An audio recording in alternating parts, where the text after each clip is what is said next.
What is up, Smashers? Hanging out at CSA. It's really quiet in here. It's weird. Normally it's really noisy, but we're going to be talking about SI joint. How about that? And by the way, two superstars. Let's see if I can get that. There we go. See him? See him over there? Yeah, discussing strategies and all kinds of cool stuff. We're not allowed to hear it, though. And then we got Leonidas over there bench pressing, but we can't go over there either because he's about to kick someone into a hole. So listen, we're talking about the SI joint. Here's the problem with the SI joint. Let's get to my my little mount. See if I can block the glare. There you go, Kalen. I'm blocking the glare. So what happens is the SI joint gets loaded with shear, and everybody thinks that to unload the SI joint, it's just a pelvis problem, but it's not. It's also spine and glutes, and also the quads and hamstrings. So here's how it works. If you look at this, if you look at the SI joint, it's designed to compress under load, and it's two types of joints in one. Remember, it's a fibrous and a synovial joint, so it's got a little bit of shear designed into it, a little bit of movement, but not a lot. But it's designed to lock that sacrum into place when your body gets under load, under any kind of a compressive load or a torsional load. And if you look at rehab and all the stuff, they tell you avoid rotation, blah, blah, blah. No, you don't. I want you to rotate. So here's the issue. If you're not rotating and you jam your SI joint and you have a problem with the SI joint, it's probably because you don't have mobility in that rotation. So why not work on mobility in that rotation? Does that make sense? It does make sense. That's why this is awesome. So what we're going to do is I'm going to show you a couple of things to undo to help you get rid of two things: rotational mobility problems and a imbalance problem. So it's going to be a glute imbalance. You're going to have a transverse abdominis, internal external obliques, rectus femoris, biceps femoris. There's a lot of stuff going on. So here's the deal. You have three slings that basically hold your pelvis in place. And these three slings, let's go like this so you can see. These three slings, they run down, so there's two run down the back and one runs down the front. So if you look at the back, you have the paraspinals, you have the thoracolumbar fascia, and you have the multifidus. And when they engage, they keep you in this locked position under load, and they jam those joints together to fire and keep that pelvis really stable under load.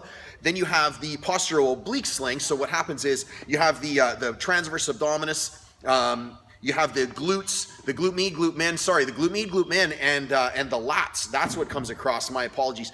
And the lats come across. So what happens is that creates a diagonal shear, and then you have another anterior oblique one in the front. That's the abdominals, transverse abdominis, internal external oblique, and the adductor on the opposite side. So that creates a diagonal. So you have these two X's and one that runs down the middle. Now imagine if all that's in balance, the torque that's going to happen on that pelvis and on the SI joints. Yeah, they're going to light up and they're going to feel like shiz. So here's how you unload all that stuff. We throw a little rotation in there in the spine, and we train that imbalance by doing some Jefferson squats. Yeah, if you don't know what Jefferson squats are, oh, they suck so bad, but they're awesome. Don't go heavy on this stuff. You go heavy on Jefferson squats, and you're going to wind up getting injured. So if it feels like you're pushing a little hard and things are hurting a little bit, back off a little bit, because this isn't meant for strength building. It's meant for getting rid of imbalance. So there's a big difference between the two. You see, I got the totally bitchin' CSA emblem in the background.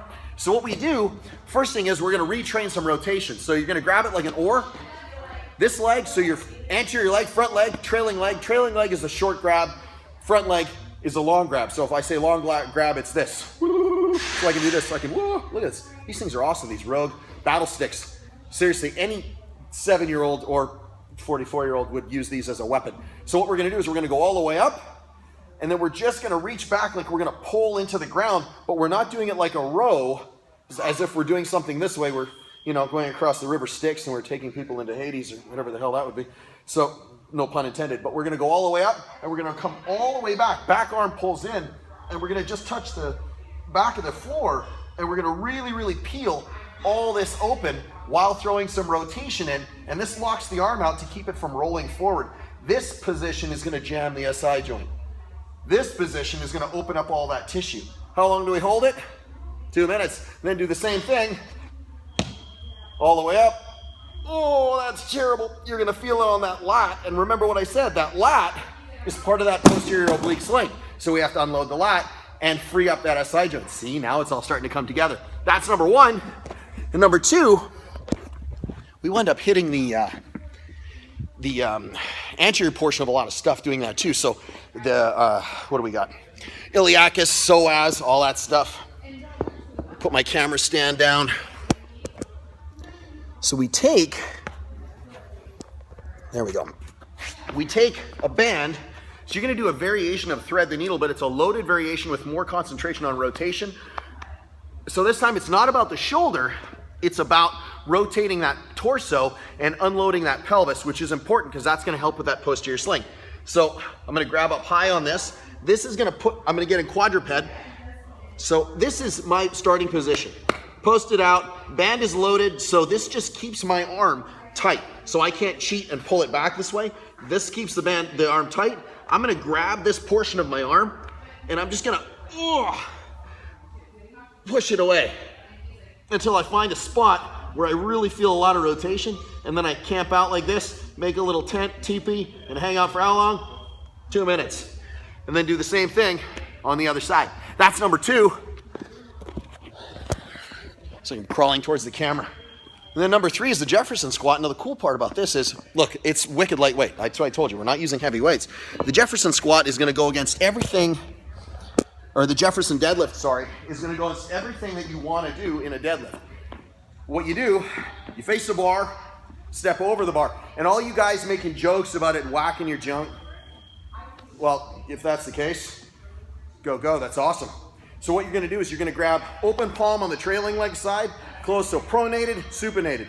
So a pronated side is the front leg, pronated or supinated side is the back leg. You can square off completely if you have this kind of mobility. Most people don't. So you're gonna grab, basically like it's almost like an L stance when you're fighting. You're gonna grab the barbell, and then all you're gonna do, so this takes away, this is gonna fight, it's like an anti-rotation and extension, and like there's everything involved with this, and you're gonna fight because the bar is gonna wanna drag you this way. So you're gonna force yourself to stand up and down linear with this leg facing over that way. So it's gonna face the wall to your right or to your left, or whatever side you're starting on. And you're just gonna keep your shoulders square to the bar and square to your pelvis. So your whole job is to stay forward. So you're gonna reach down, grab the bar, and then just stand up.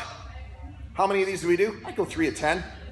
Back down, back up, back down, back up. Watch your twig and giggle berries. Down, that's all you gotta do. 10 of those, switch sides. Same thing on this side, except now which side's open? This is your supinated side, this is your pronated side. I know a lot of complexity, but this is the stuff that's gonna help you get out of all those imbalances that are causing a lot of shear on that SI joint, and it's gonna clean up the glutes that's super imbalanced. It's gonna help with that biceps femoris, really imbalanced, the adductors, really imbalanced, because I guarantee you when you're squatting or you're doing anything else, running, walking, you go through rotation anyway, so why not mobilize in the point of rotation? Why not use rotation as part of your mobility drill, so when you get into that position where if you're reaching towards your back seat to grab a bag of lunch or something, the barbell, whatever's in the back seat, you don't hyperextend and shear up that SI joint. Next thing you know, you have funky SI pain, all because you don't have the capacity to get into that when you probably should. So mobilizing the rotation, get rid of the asymmetries, and boom, you get rid of SI pain. It's a SI pain. That's it. Hey, listen, I'm Trev, SmashweRx, chilling at CSA again. I'll check you guys out tomorrow. Have an awesome day.